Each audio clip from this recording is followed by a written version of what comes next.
किसी के बारे में सोचो ही मत, ना अच्छा ना बुरा। बस खुद को बेहतर बनाने में लग जाओ। खुद को कैसे बदलना है, इस विषय पर हम आज एक रोचक कहानी आपको सुनाएंगे। तो चलिए शुरुआत करते हैं। बहुत समय पहले की बात है। एक बहुत ही बुद्धिमान सन्यासी एक जंगल के पास अपनी कुटिया बनाकर रहा करता था। जो भी उनके पास अपनी समस्या लेकर आता, वह बहुत ही बुद्धिमानी से उसकी समस्या का समाधान निकाल देते। एक दिन वह वहीं पास के ही एक गांव में भिक्षाटन के लिए गए। जब वो भिक्षा मांगकर वापस लौट रहे थे तो रास्ते में उन्हें एक युवा व्यक्ति ने रोक लिया और कहा, मैंने सुना है कि आप किसी भी समस्या को बड़ी बुद्धिमानी से सुलझा देते हैं। हालांकि मुझे तो ज्यादा विश्वास नहीं कि आप मेरी इस जटिल समस्या को सुलझा पाएंगे, लेकिन मैंने लोगों से आपकी बुद्धिमानी के बहुत से किस्से सुन रखे हैं। इसलिए मैं आपसे एक बात जानना चाहता हूं कि हमें किसी भी काम में असफलता की घबराहट क्यों होती है, और हम अपने किसी भी लक्ष्य को असफलता के घबराहट के बिना कैसे प्राप्त कर सकते हैं। युवा व्यक्ति का यह प्रश्न सुन बौद्ध सन्यासी मुस्कुराए और बोले, मैं तुम्हारे इस प्रश्न का उत्तर जरूर दूंगा और उसके बाद से तुम्हारी सारी घबराहट भी खत्म हो जाएगी। लेकिन उससे पहले तुम्हें मेरे साथ मेरी कुटिया तक चलना होगा। वह युवा लड़का उस सन्यासी की बुद्धिमत्ता को परखना चाहता था, इसीलिए वह कुटिया तक जाने के लिए तैयार हो गया। इसके बाद वह बौद्ध सन्यासी उस लड़के को अपने जंगल के पास बनी कुटिया में लेकर आए, लेकिन तब तक शाम हो चुकी थी, इसीलिए वह भोजन करके सो गए। अगले दिन जब वह उठे तो बुद्धिमान सन्यासी ने उस लड़के से कहा, चलो आज मैं तुम्हें जंगल की सैर करा के लाता हूं। और वह दोनों जंगल की तरफ निकल पड़े। कुछ देर बाद बुद्धिमान सन्यासी ने उस लड़के को एक गुफा दिखाई और कहा, चलो मैं तुम्हें उस गुफा की सैर कराता हूं। लड़के ने कहा, हाँ चलिए, मुझे भी जंगल की गुफा देखने की काफी दिनों से इच्छा थी। इसके बाद वे दोनों गुफा के अंदर चले गए। गुफा के अंदर काफी अंधेरा था, लेकिन थोड़ी देर बाद बौद्ध सन्यासी चुपके से गुफा से बाहर निकल आए और उस गुफा के द्वार को बाहर से बंद कर दिया। उस लड़के ने गुफा के भीतर से बहुत आवाज दी कि मुनिवर कहाँ हैं आप, कहाँ चले गए, मुझे जवाब क्यों नहीं दे रहे। लेकिन बहुत देर तक कोई जवाब न मिलने के बाद वह घबरा गया और घबराकर गुफा के द्वार की तरफ भागा। जैसे ही वह गुफा की प्रवेश द्वार पर पहुंचा, वह हैरान रह गया। यह क्या, यहां तो किसी ने गुफा के द्वार को बाहर से बंद कर दिया है। अब मैं बाहर कैसे निकलूंगा। अब वह अकेले अकेले उस अंधेरी गुफा में काफी भयभीत और परेशान हो गया। वह सोचने लगा कि कहीं उस सन्यासी ने उसे मारने की योजना तो नहीं बनाई थी। अब वह गुफा में इधर उधर घूमकर बाहर निकलने का रास्ता ढूंढने लगा। वह गुफा में काफी देर तक इधर उधर भटकता रहा, लेकिन उसे बाहर निकलने का कोई रास्ता नहीं मिला। अब उसे जोरों की प्यास और भूख भी लग रही थी, इसीलिए वह शांत होकर एक जगह बैठ गया। तभी उसे एक सुरंग से सूर्य की रोशनी आती हुई दिखाई दी, और उस रोशनी आने वाली सुरंग तक पहुंचना बहुत ही कठिन था, क्योंकि चारों तरफ बस अंधेरा ही अंधेरा था और वह सुरंग भी काफी ऊंचाई पर थी। पर फिर भी वह तुरंत उठा और अपनी सारी भूख प्यास को भूलकर अपना सारा ध्यान उस गुफा से बाहर निकलने पर लगा दिया। काफी मेहनत और प्रयास करने के बाद वह उस सूर्य की रोशनी आने वाली सुरंग तक पहुंच गया और कुछ दूर तक उस सुरंग में ही ऊपर चढ़ता गया। तभी अचानक उसे वह सन्यासी हाथ आगे बढ़ाता हुआ दिखाई दिया। वह लड़का झट से उस सन्यासी का हाथ पकड़कर बाहर आ गया और बाहर निकलते ही उस सन्यासी को गुस्से से चिल्लाकर कहा, मुनिवर आप पागल हो गए हैं। आप मुझे अंधेरी गुफा में अकेले छोड़कर आ गए। आपको पता है मैं कितना भयभीत हो गया था और मुझे कितने जोरों की प्यास लगी है। उस सन्यासी ने मुस्कुराते हुए उसे पानी दिया और कहा, अब मेरी बातों को ध्यान से सुनना। तुम इस गुफा के बाहर सिर्फ 2 कारणों की वजह से निकल पाए जिसने तुम्हें इस गुफा से बाहर निकलने के लिए मजबूर किया। पहला कारण, क्योंकि तुम्हें जोरों की प्यास और भूख लगी थी, और दूसरा कारण, तुम्हें वहां घुटन महसूस हो रही थी, क्योंकि तुम्हें मित्रों और परिवार वालों के साथ रहने की आदत पड़ चुकी है। अब मैं तुम्हें 2 मुख्य कारण बताता हूं जिसकी वजह से तुम इस गुफा से बाहर निकल पाए। पहला कारण, क्योंकि तुम्हारे साथ वहां यह कहने के लिए लोग नहीं थे कि इतने अंधेरे में इतनी ऊंचाई पर तुम उस सुरंग तक कैसे पहुंच पाओगे, ये तो असंभव है। और दूसरा कारण, वहां यह कहने के लिए भी लोग नहीं थे कि चलो कोई दूसरा रास्ता देखते हैं, इससे भी आसान रास्ता मिल जाएगा और हम बहुत आसानी से इसको फिर से बाहर निकल जाएंगे। सफलता प्राप्त करने का नियम भी कुछ ऐसा ही है। ये तो मैंने तुम्हें सफलता कैसे प्राप्त करी इसकी एक छोटी सी दुनिया बनाकर दिखाई है, और वास्तविक दुनिया इससे कहीं अधिक जटिल होती है। वहां हमें सलाह देने के लिए बहुत से फालतू लोग मिल जाते हैं जो खुद तो कुछ कर नहीं पाए, लेकिन हमें ज्ञान देंगे कि ये मत करो, ये बहुत कठिन है, ये तुमसे ना हो पाएगा, इससे अच्छा तो तुम वह काम कर लो, उसमें तुम्हें निश्चित रूप से सफलता मिल जाएगी। और ऐसे ही वह हमारे दिमाग को भटका कर चले जाते हैं और हमें खुद पर संदेह होने लगता है। सफलता ना मिलने का एक बड़ा कारण यह भी है कि सफलता प्राप्त करने की प्रक्रिया बहुत लंबी होती है, और यहाँ जब हमारा मन घंटों घंटों में बदल जाता है तो फिर लक्ष्य प्राप्ति के महीनों और सालों के प्रयास में ही हमारा मन क्यों नहीं बदलेगा। हमारा मन बदल ही जाता है और हम उस रास्ते को छोड़कर अलग अलग राष्ट्रीय अपनाने लगते हैं। गौतम बुद्ध अक्सर अपने शिष्यों से कहा करते थे कि परेशानियां हमें तभी दिखती हैं जब हमारा ध्यान हमारे लक्ष्य पर नहीं होता। और यह बात 100% सही है। जैसे जब एक तीरंदाज तीर मारने वाला होता है तो वह अपनी एक आंख को बंद कर लेता है और दूसरी आंख से सिर्फ लक्ष्य को देखता है, तब जाकर वह अपने लक्ष्य को भेद पाता है। ठीक इसी प्रकार हमें सफलता का डर तभी लगता है जब हमारा ध्यान अपने लक्ष्य पर न होकर रास्ते पर आने वाली कठिनाइयों पर होता है। तुम इस गुफा से बाहर इसीलिए निकल पाए क्योंकि तुम्हें गुफा के अंदर सुरंग से आने वाली रोशनी के अलावा और कुछ दिखाई नहीं पड़ रहा था।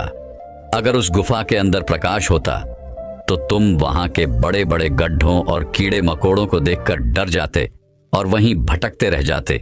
इसीलिए अपना सारा ध्यान केवल अपने लक्ष्य पर टिकाए रखो और आसपास क्या हो रहा है, लोग क्या बोल रहे हैं, उस पर ध्यान देना बंद कर दो। तुम्हारे मित्र और रिश्तेदार क्या कर रहे हैं, उन्हें सफलता मिली कि नहीं, ये सब देखना बंद कर दो और केवल खुद के काम पर ध्यान दो। फिर देखना कि जब तुम्हारा समय आएगा तो लोग खड़े होकर तुम्हारे लिए तालियां बजाएंगे। और इतना कहकर वह बुद्धिमान सन्यासी मौन हो गए। उस युवा लड़के ने कहा, मुनिवर, आपने तो आज मेरी आंखें ही खोल दी। आपने कही हर एक बात में ही मुझे बुद्धिमानी नजर आई। आप सच में बहुत बुद्धिमान हैं, इसीलिए सभी आपको बुद्धिमानी का लोहा मानते हैं। मैं आपको वचन देता हूं कि आज से मैं मेरे मन को कभी भी असफलता के डर से नहीं सताऊंगा। मैं अपना पूरा ध्यान सिर्फ अपने काम पर लगाऊंगा और जल्दी ही एक सफल व्यक्ति बनकर दिखाऊंगा। इतना कहकर उस लड़के ने बुद्धिमान सन्यासी का धन्यवाद किया और वापस अपने गांव चला गया। तो दोस्तों, चलिए इसके बाद कि इससे भी अच्छी कहानी की शुरुआत करते हैं। पुराने समय की बात है। नगर में रहने वाला सबल नाम का एक लड़का अपनी जिंदगी से बहुत निराश था। उसकी निराशा का कारण यह था कि वह अब तक कुछ भी नहीं कर रहा था। उसके माँ बाप उसे ताने मारते कि तेरे सारे मित्र कुछ ना कुछ कर रहे हैं, लेकिन तू अभी भी घर में ही बैठा हुआ है। मित्रों के बीच भी अक्सर उसका मजाक ही बनता। वह कहीं जाता तो लोग उससे पूछते कि क्या कर रहे हो। उसे यह बताने में बड़ी शर्म आती कि अभी वह कुछ भी नहीं कर रहा। धीरे धीरे उसने रिश्तेदारों के यहाँ जाना और लोगों से मिलना जुलना कम कर दिया। वह ज्यादातर समय अपने घर में ही बैठा रहता। वह अकेले में रोता, भगवान को कोसता और अपनी किस्मत को दोष देता। अब उसे अपनी जिंदगी बोझ सी लगने लगी थी। कभी कभी वह सोचता कि जब वे कुछ करने के लायक ही नहीं हैं, तो फिर उसके जिंदा रहने का भी क्या फायदा, उसे तो मर जाना चाहिए। एक दिन वह अपने नगर की एक सड़क से गुजर रहा था। तभी उसने देखा कि एक गुरु दुख के ऊपर प्रवचन दे रहे हैं। वह भी वहीं भीड़ में पीछे बैठ गया और गुरु के प्रवचन सुनने लगा।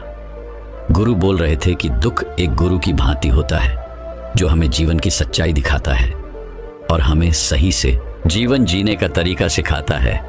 आप चाहें तो अपने दुख रूपी गुरु से जीवन जीना भी सीख सकते हैं और चाहें तो उस दुख में डूबकर बैठकर रो भी सकते हैं। सबल भी गुरु की यह सारी बातें ध्यान से सुन रहा था, लेकिन उसे गुरु की यह बातें सही नहीं लगी। उसने खड़े होकर कहा, दुख कुछ भी सीखा कर नहीं जाता, सिर्फ पीड़ा देकर जाता है। दुख की पीड़ा अनंत होती है। ऐसा लगता है इसके बाद कुछ भी नहीं होने वाला, कुछ भी नहीं मिलने वाला। मृत्यु भी उसके सामने छोटी लगने लगती है। गुरु ने कहा, आखिर क्या दुख है तुम्हें? सबल ने अपना सारा दुख गुरु के समक्ष कह सुनाया और पूछा, क्या आपके पास मेरे इस दुख का कोई समाधान है? गुरु मुस्कुराए और बोले, जिस दिन तुम्हारे पास सच्चा दुख आए उसी दिन मेरे पास लौट कर आना, मैं तुम्हारे दुख का समाधान अवश्य करूंगा। इतना कहकर गुरु वहां से चले गए। सबल ने सोचा, क्या मेरा दुख सच्चा नहीं है? क्या जिस दुख से मैं गुजर रहा हूं वो झूठा है? कोई भी मेरे दुख को नहीं समझ सकता। जब माँ बाप नहीं समझ पाई तो गुरु क्या समझेंगे? अपने दुखों से परेशान होकर सबल ने एक निर्णय लिया कि अब वह कुछ करके दिखाएगा। उसने एक छोटा सा व्यापार शुरू किया, लेकिन उसमें उसे सफलता नहीं मिल रही थी। पर उसके घर वाले खुश थे कि वह कुछ तो प्रयास कर रहा है। वह अपने व्यापार में जुटा रहा और उसे धीरे धीरे सफलता भी मिलने लगी। फिर उसने रफ्तार पकड़ ली और सिर्फ 3 साल के अंदर ही वह एक बड़ा व्यापारी बन गया। अब सबल के चारों तरफ ऐसे बहुत से लोग थे जो उसकी चिंता करते थे, उसे पसंद करते थे, उसके काम की प्रशंसा करते थे। अब उसके घर वाले भी उसकी प्रशंसा करते नहीं थकते थे। दिन प्रतिदिन उसके मित्रों की संख्या बढ़ती जा रही थी। अब वह अपनी जिंदगी से बहुत ही खुश था। उसके कुछ मित्रों ने उसे सलाह दी कि जब तुम बड़े व्यापारी बनकर इतने खुश हो तो सोचो कि अगर तुम इस नगर के, इस राज्य के सबसे बड़े व्यापारी बन जाओ तो तुम्हारे पास कितना सुख होगा, कितने लोग तुमसे जुड़ना चाहेंगे, तुम्हारा कितना नाम फैलेगा। स्वयं राजा भी तुमसे मित्रता करना चाहेंगे और जरूरत पड़ने पर तुमसे ही धन उधार लेंगे। मित्रों की यह बात सबल के मन में घर कर गई। अब उसने और भी धन कमाने का प्रयास शुरू कर दिया, लेकिन उसे यह सब कुछ बहुत ही जल्दी चाहिए था। वह यह सब कुछ प्राप्त करने में अपना ज्यादा समय बर्बाद नहीं करना चाहता था। इसीलिए उसने ऐसे भी कार्य करने शुरू कर दिए जो उचित नहीं थे। उसने बड़ी मात्रा में अपने मित्रों से धन उधार लेना शुरू कर दिया। ज्यादा मुनाफा कमाने के लालच में अपने सामान में मिलावट करने लगा। उसने दूसरे व्यापारियों के खिलाफ षड्यंत्र भी रचे, उन्हें डराया धमकाया। जैसा जैसा उसके मित्र उसे कहते गए वह वही करता गया। वही इन तरीकों से ज्यादा धन तो कमा रहा था, लेकिन अब उसके जीवन में सुकून ही रह गया था। उसके मन की शांति गायब हो गई थी। उसे रातों में नींद नहीं आती थी। वह किसी उधेड़बुन में लगा रहता था। सुख सदन की सारी वस्तुएं होने के बाद भी उसे किसी में सुख नहीं मिल रहा था। एक दिन सबल अपनी गाड़ी में सवार होकर कहीं जा रहा था। तभी रास्ते में उसे गुरु का आश्रम दिखा। वह रुक गया। वह गुरु के पास जाकर बोला, गुरुदेव, आपने कहा था कि जब तुम्हारे जीवन में सच्चा दुख आए तब मेरे पास आना। अब मैं बहुत दुखी हूं। मेरे रातों की नींद गायब हो गई है। मुझे कहीं सुकून नहीं मिल रहा। इस तरीके से सबल ने अपनी सारी समस्या गुरु के सामने कह सुनाई। गुरु ने कहा, जब तुम मुझसे पहली बार मिले थे तब भी तुम किसी दुख में थे। तुमने उस दुख से क्या सीखा? सबल ने कहा, मैंने सीखा कि सिर्फ सोचने और चिंता करने से कुछ नहीं होता। अपनी सोच को सच करने के लिए कर्म करना पड़ता है, और सिर्फ कर्म करने से भी कुछ नहीं होता। अपने कर्म को अंतिम पड़ाव तक ले जाना भी आवश्यक होता है। चाहे रास्ते में कितनी ही मुश्किलें आए, मन कितना ही निराश हो, कितना ही लगे कि अब आगे कुछ भी नहीं होने वाला, तब भी यह मानकर चलो कि मैं जो भी कर रहा हूं उसमें सफल अवश्य होऊंगा। लोग सिर्फ सफल व्यक्ति को ही सम्मान देते हैं, फिर चाहे कोई कितना ही अच्छा क्यों ना हो, वह लोगों की नजरों में बोझ ही होता है। यह सब सुन गुरु मुस्कुराए और बोले, यह असली दुख नहीं है। जब तुम्हारे जीवन में असली दुख आए तब मेरे पास आना, मैं उसका समाधान अवश्य करूंगा। सबल ने जाते समय गुरु को सोने के सिक्कों से भरा एक घड़ा भेंट किया। घड़ा देखकर गुरु ने कहा, यह मेरे किसी काम का नहीं, इसे उस पेड़ के नीचे गड्ढा खोदकर दफना दो। सबल ने गुरु के कहे अनुसार घड़े को पेड़ के नीचे दफना दिया और वहां से चला गया। कुछ दिनों तक तो व्यापार अच्छी तरक्की कर रहा था, लेकिन गलत व्यापार की वजह से ही धीरे धीरे उस व्यापार में घाटा होने लगा। उसकी सारी धन संपदा धीरे धीरे खत्म होने लगी और एक दिन ऐसा आया जब उसके पास कुछ भी नहीं बचा और वह कर्जे से भर चुका था। लेकिन वह निश्चिंत था क्योंकि उसने सारा कर्ज अपने मित्रों से ही लिया था। वह सोचता था कि उसके मित्र बुरे समय में उसका साथ देंगे, लेकिन ऐसा कुछ भी नहीं हुआ। बुरा समय आते ही मित्रों ने ही सबसे पहले अपना उधार मांगना शुरू किया और उधार वापस न करने पर जान से मारने की धमकी भी दी। उसके शुभ चिंतक, उसे चाहने वाले सब उससे दूर हो गए। उसके वो मित्र जो उसके साथ मौज मस्ती किया करते थे, अब उससे दूर भागने लगे। उसके परिवार वाले उसे उसकी गलतियां और कमियां गिनाने लगे। उसकी सारी संपत्ति नीलाम हो गई और उसके पास कुछ भी नहीं बचा। उसने अपने पिता से सहायता मांगी तो पिता ने कहा, मेरे पास यह थोड़ी सी ही संपत्ति है, अगर मैं यह भी तुम्हें दे दूंगा तो तुम्हारी मां को कहां रखूंगा? यह संपत्ति ही हमारा आखिरी सहारा है। सबल के भीतर बहुत गहरा दुख था। उसके आसपास ऐसा कोई भी नहीं था जो उसके दुख को समझ सके, उसे संभाल सके। लोगों से मिले इस धोखे और विश्वासघात की वजह से ही वह अंदर तक टूट गया। उसे लगने लगा, अब जीने का क्या मतलब? अब तो मृत्यु ही एकमात्र सहारा है, वह आत्महत्या करने। एक पहाड़ी की तरफ जा रहा था कि तभी उसे याद आया, गुरु ने कहा था, जब तुम्हारे जीवन में असली दुख आए तब मेरे पास आना। सबल गुरु के पास गया और अपना सारा दुख कह सुनाया। वह आंखों में आंसू भरकर बोला, मेरे इस दुख का समाधान कीजिए गुरुदेव। गुरु ने कहा, जब तुम्हारे जीवन में असली दुख आए तब मेरे पास आना, मैं उसका समाधान अवश्य करूंगा। सबल ने कहा, अभी जो मेरे जीवन में घट रहा है वह दुख नहीं है। आखिर असली दुख होता क्या है गुरुदेव? गुरु ने कहा, सबसे पहले तुम यह बताओ कि तुमने अपने इस दुख से क्या सीखा? सबल ने कहा, मैंने सीखा कि जो लोग हमारी सफलता, हमारी तरक्की की वजह से हमारे जीवन में आए हैं, वह हमें धोखा अवश्य देंगे, क्योंकि वह बुरे समय में हमारे साथ खड़े नहीं होंगे। वह केवल अच्छे समय में हमारा फायदा उठाएंगे और बुरे समय में छोड़कर चले जाएंगे। भरोसा केवल उन्हीं लोगों पर करना चाहिए जो हमारे बुरे समय में, असफलता के समय में हमारे साथ खड़े रहते हैं।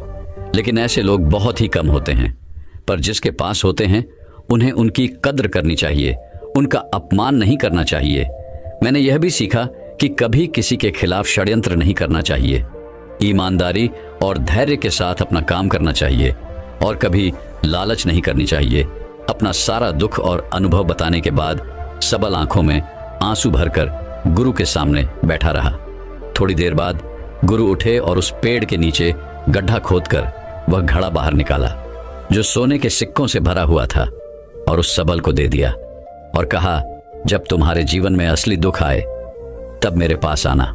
सबल ने गुरु को धन्यवाद दिया और उन्हें प्रणाम कर वहां से चला गया। उसने उस घड़े से एक छोटा व्यापार शुरू किया और वह एक छोटा व्यापारी बनकर भी खुश था। उसने पूरी लगन और ईमानदारी से व्यापार किया। देखते ही देखते वह अपने नगर का फिर एक बड़ा व्यापारी बन गया। उसका जीवन खुशियों और सुविधाओं से भर गया। लेकिन कोई कितना भी अच्छा हो, कितना भी अच्छा काम करे, दान करे, लोगों की मदद करे, लेकिन जीवन में दुख तो आता ही है। तो सबल के जीवन में भी दुख आया। उसके माता पिता एक ही दिन में मृत्यु को प्राप्त हो गए।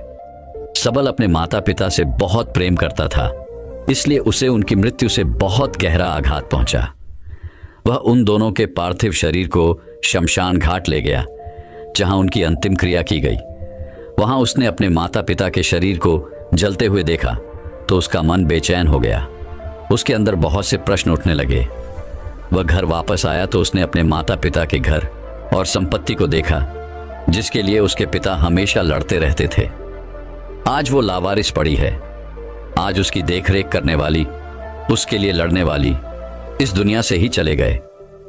उसके पिता ने जो भी कमाया था, जो भी बनाया था, वह सब यही रह गया था। एक दिन पहले तक किसी से भी अपनी संपत्ति के लिए लड़ जाने वाले उसके पिता आज खुद इस दुनिया से अलविदा हो गए थे। उसका मन इसी तरह के अनेक विचारों के बवंडर में फंसा हुआ था। उसे अंदर से अकेलापन और डर महसूस हो रहा था। उसे कुछ खालीपन सा महसूस हो रहा था। उसे लग रहा था कुछ तो है जिसे वो समझ नहीं पा रहा। इसीलिए वो गुरु के पास गया। उसे देखते ही गुरु ने कहा, क्या जीवन में कोई दुख है? सबल ने कहा, वैसे तो जीवन में कोई दुख नहीं है गुरुदेव, सब सुख है, सब अच्छा चल रहा है। लेकिन आज मेरे माता पिता की मृत्यु हो गई। इस घटना से मेरा मन बहुत दुखी और बेचैन है। गुरु ने कहा, इसमें दुखी होने वाली कौन सी बात है? एक दिन तो सभी के प्रियजनों को मरना ही है। हमेशा जीवित न तो कोई रहा है और न ही कोई रहेगा। एक दिन तो तुम्हें भी मरना ही है। हो सकता है कल ही मर जाओ या आज भी मर सकते हो। सबल ने कहा, यह आप क्या कह रहे हैं गुरुदेव कि मैं भी मर जाऊंगा? पर मैं तो अभी जवान हूं, गुरु ने कहा, इस भ्रम में तो सभी जी रहे हैं कि मृत्यु दूसरों को आती है, बूढ़ों को आती है, लेकिन बूढ़ों के सामने ही जवान मर जाते हैं, बच्चे मर जाते हैं। मृत्यु का किसी की उम्र से कोई संबंध नहीं, यह तो सबको अपना शिकार बना लेती है। गुरु की यह बातें सबल के मन में घर कर गई और वह चुपचाप वहां से चला गया। लेकिन उसका मन अभी बेचैन था, अब भी अशांत था। वह कुछ खालीपन सा महसूस कर रहा था। वह पूरे दिन अपने बारे में ही सोचता रहता कि वह कौन है, इस दुनिया में क्यों आया है, क्या सिर्फ चीजों का प्रयोग करना और मरना ही जीवन का लक्ष्य है। ऐसे ही बहुत से प्रश्न उसके मन में लगातार उठ रहे थे, लेकिन उसे अपने किसी भी प्रश्न का उत्तर नहीं मिल पा रहा था और उसका दुख दिन प्रतिदिन बढ़ता जा रहा था। इसीलिए कुछ दिनों बाद वह फिर गुरु के पास पहुंचा और बोला, गुरुदेव, मैं बहुत दुखी हूं, क्योंकि मैं यह नहीं जान पा रहा कि मैं कौन हूं और इस दुनिया में क्यों आया हूं। यह सुन गुरु मुस्कुराए और बोले, आज पहली बार तुम्हारे जीवन में सच्चा दुख पैदा हुआ है। वास्तव में यही है जो दुख कहलाने के लायक है, कि हमें पता नहीं कि हम कौन हैं, क्यों आए हैं, क्या करना है, कैसे करना है। सबल ने कहा, गुरुदेव, मेरे इस दुख का समाधान कीजिए। गुरु ने कहा, हम सभी इंसान जीवन भर क्या इकट्ठा करते रहते हैं। सबल ने कहा, हम सभी इंसान जीवन भर धन, संपत्ति, मान सम्मान, परिवार, मित्र, पद प्रतिष्ठा इत्यादि इकट्ठा करते रहते हैं। गुरु ने कहा, क्या इन इकट्ठा की हुई सभी चीजों में से एक भी चीज हम अपने साथ ले जा सकते हैं। सबल ने कहा, नहीं गुरुदेव, इनमें से कुछ भी साथ नहीं जाता। मेरे माता पिता के साथ भी कुछ नहीं गया, सब तो यही छूट गया, घर, परिवार, संपत्ति, सब कुछ। गुरु ने कहा, अब मेरी बातों को ध्यान से सुनना। इस दुनिया में हमें जो इकट्ठा करना चाहिए वो तो हम कभी इकट्ठा करते ही नहीं। चीजें हमारे सामने ही होती हैं, लेकिन हम उन्हें देखने का प्रयास ही नहीं करते। इस दुनिया में हमें जिस चीज को इकट्ठा करना है वह हम खुद हैं। हमें खुद को ही इकट्ठा करना है, ताकि जब मृत्यु हो तो हम एक हो सके और स्वयं को पहचान सके। हम भीतर से बटे हुए हैं, प्रेम में, नफरत में, क्रोध में, जलन में, क्रूरता में, धन में, संपत्ति में, पद में, प्रतिष्ठा में, मान में, पहचान में, धर्म में, जाति में। ऐसे ही सैकड़ों हजारों चीजों और वासनाओं में हम बटे हुए हैं। हम टुकड़ों में जीवन जी रहे हैं। इस बंटवारे की वजह से हमारी चेतना कभी एक नहीं हो पाती। हमारी चेतना शक्ति बिखर गई है, इसलिए हमारे पास इतना भी समय नहीं है, इतनी भी ऊर्जा नहीं है कि हम मुड़कर एक बार अपने भीतर देख सकें। वास्तव में जिस धन की कमी, सुविधाओं की कमी, मान सम्मान की कमी को लोग दुख समझते हैं और जीवन भर उसे दुख दुख बोलकर रोते रहते हैं और उनका समाधान खोजने का प्रयास करते रहते हैं, उन्हें उसका समाधान कभी मिलेगा ही नहीं। क्योंकि जिन्हें लोग दुख कहते हैं वो असली दुख है ही नहीं। वो तो सिर्फ इंसान की चाहत है, उसकी इच्छा है, जिसकी पूर्ति कभी नहीं की जा सकती। इसीलिए यहाँ व्यक्ति को ऐसे दुखों का कभी समाधान मिला ही नहीं। इसीलिए इन सब के ऊपर अगर अपने दुखों का परम समाधान चाहिए तो सबसे पहले अपने आप को इकट्ठा करो। अपनी ऊर्जा को इस संसार से वापस खींचो और एकत्रित करो। अपने ऊपर ध्यान दो, खुद पर ध्यान लगाओ। मृत्यु से पहले ही अपने आप को पहचान लो, ऐसे ही बिखरे हुए मत चलो। सबल ने कहा, तो क्या गुरुदेव, हमें ये संसार छोड़ देना चाहिए? अपनी सभी इच्छाओं को मार देना चाहिए? किसी से प्रेम नहीं करना चाहिए? धन संपत्ति नहीं इकट्ठा करनी चाहिए? मान सम्मान की आशा छोड़ देनी चाहिए? गुरु ने कहा, एक बिखरे हुए मनुष्य के अंदर से कामनाएं, इच्छाएं और वासनाएं ऐसे ही निकलती हैं जैसे पहाड़ से कोई पत्थर गिर रहा हो, जिस पर पहाड़ का कोई नियंत्रण नहीं है सिवाय देखने, परेशान होने और कुछ होने के। इसी प्रकार एक बिखरे हुए मनुष्य की इच्छाएं अनियंत्रित और दुखदायी होती है। उसका अनियंत्रित मन कुछ भी इच्छाएं और कल्पनाएं करता रहता है और दुखी होता रहता है। लेकिन जब व्यक्ति एकत्रित हो जाता है तो वह जो भी करता है सब उसके नियंत्रण में रहता है। तब इच्छाएं भी उसकी इच्छा से निकलती हैं। सबल ने कहा, गुरुदेव, आपने मेरे सच्चे दुख का समाधान कर दिया। आपका बहुत बहुत धन्यवाद। आज से मैं खुद को एकत्रित करने का प्रयास करूंगा। गुरु ने कहा, मानो शरीर में बहुत ऊर्जा है, बहुत शक्ति है और यह बेकार के कामों में भटक रह गई है, पृथ्वी की चीजों में लगी रहती है। यह ऐसा ही है जैसे कि एक अत्यंत शक्तिशाली मशीन किसी बच्चे के हाथों में दे दी गई हो और वह बिना सोचे समझे, बिना किसी नियंत्रण और जानकारी के बस इसकी शक्ति को कहीं भी बर्बाद कर रहा हो। इसीलिए अपने चेतना की शक्ति पर ध्यान दो और इसे एकत्रित करो। सबल को अपने प्रश्नों का उत्तर मिल चुका था। उसने गुरु का धन्यवाद किया और चुपचाप वहां से चला गया। दोस्तों, मैं उम्मीद करता हूं कि यह कहानी सुनने से आपके जीवन में अच्छे बदलाव आए होंगे। आपको इस वीडियो से क्या सीखने मिला, ये कमेंट करके जरूर बताएं और अपने परिवार, दोस्तों या आपके करीबी इंसान के साथ ये कहानी शेयर करके उन्हें भी इस ज्ञान से परिचित करवाएं। बाकी अगर आपको ये वीडियो दिल से अच्छी लगी हो तभी इस वीडियो को लाइक कर देना, और आपने अब तक इस चैनल को सब्सक्राइब ना किया हो तो चैनल को सब्सक्राइब भी जरूर कर देना।